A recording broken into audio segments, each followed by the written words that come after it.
My name is Joe Cook, and I have been involved in sport in multiple ways since I was the age of 4. I've loved both playing and both watching rugby, and I've played for Portland Rugby Club since I was 7. I've been involved in a rugby tour to South Africa and Namibia for 2 weeks competing against local schools, which was a real physical and mental challenge. It was great to see the difference in rugby in the northern and southern hemisphere and how seriously they take it down in the southern hemisphere.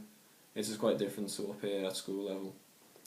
This broadened my mind in rugby and gave me experiences which I brought back and hope to implicate within my local club and use myself to my own benefit.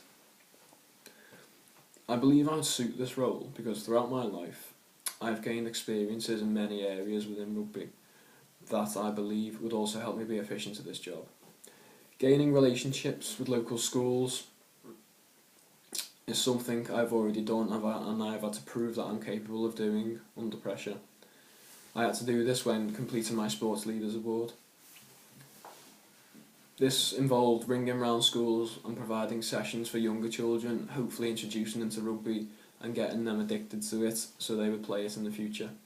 This built a relationship between the two schools which still lasts today.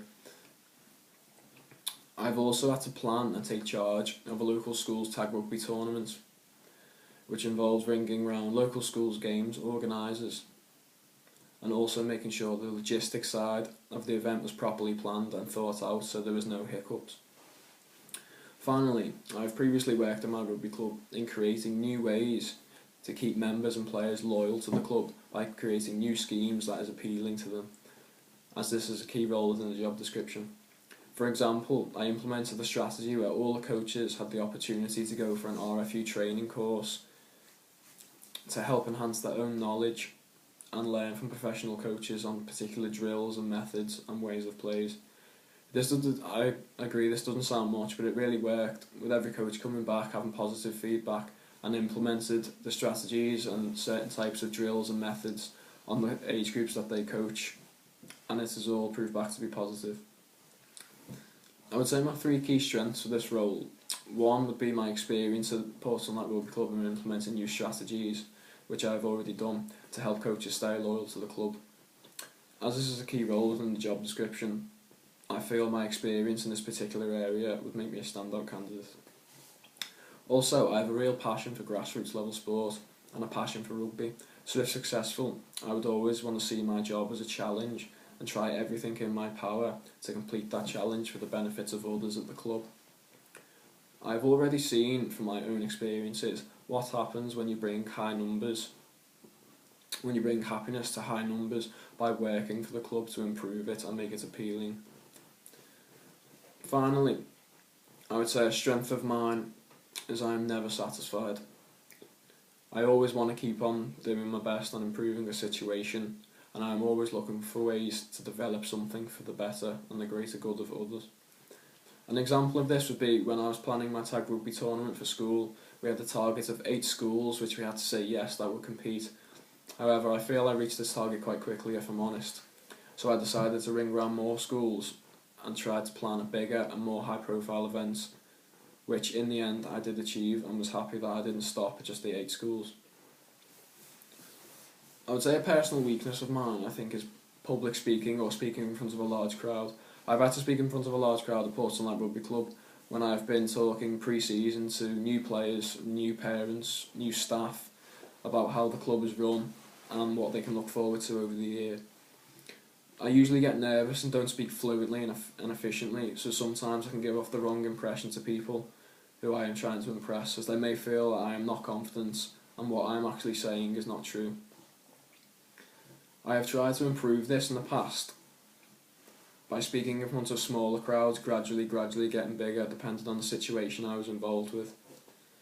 I've tried to improve speaking fluently by sometimes not even looking at the crowd, but just trying remembering what I was going to say. However, I have now tried engaging with the crowd, as if they have confidence in you, you will have confidence in them, and a trust relationship will exist. I then started to offer to speak in front of crowds at certain meetings when I didn't have to, purely to try and get better at public speaking Now I still don't have 100% confidence, but I feel more comfortable at least in public speaking, which may be important for this particular job role. I would try to develop a network of contacts by using some of the contacts I've already gained working for Portsmouth Rugby Club. For example, I have the contacts of many RFU registered referees who are available all the time and are usually just available for when referees do not turn up to matches on short notice. I also have contacts of RFU coaches who I could try and persuade to come on down and put on free sessions for all age groups to try and make it more appealing and more attractive, and also show them better rugby, which by a professionally coached rugby coach is something that we can't afford to miss. I would also use social media to try and gain new contacts for the club. I would use Facebook and Twitter and create their accounts and make sure they were done professionally and efficiently. On Facebook and Twitter, the following information would be listed. There would be information on the latest fixtures for all age groups. There would be information on the possible opportunities for new players to join, both male and female, as female rugby is growing in England, and we hope that we can start a female team at the club, as it is giving more people the opportunity that some other clubs do not bring to females. And it would also bring contact information, which is obviously vital if anyone wants to get in touch with the club for whatever reason, and the key people they need to speak to for the certain matter which they have. If the club gained more social media, gained more attention on social media, I feel this would bring more players in and would then create a higher profile club. This would then result in more funding from the RFU if the club became more high profile, which could then be spent on better facilities, which again makes the club more appealing for new players that want to join or new volunteers that want to work for the club.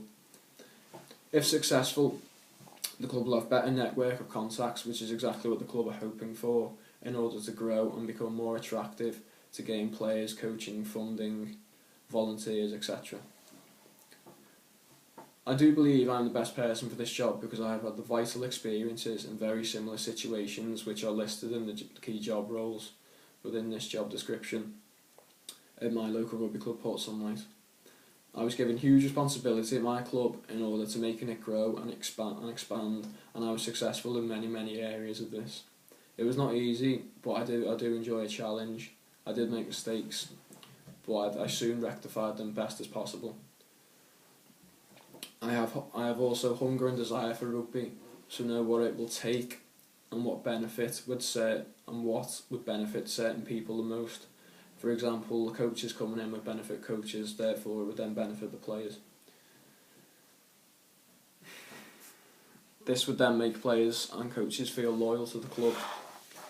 So then a high profile club, more loyal players. As a grassroots club, we can then grow and expand and start to work more closely with the RFU, start to bring a women's team in and become a bigger club.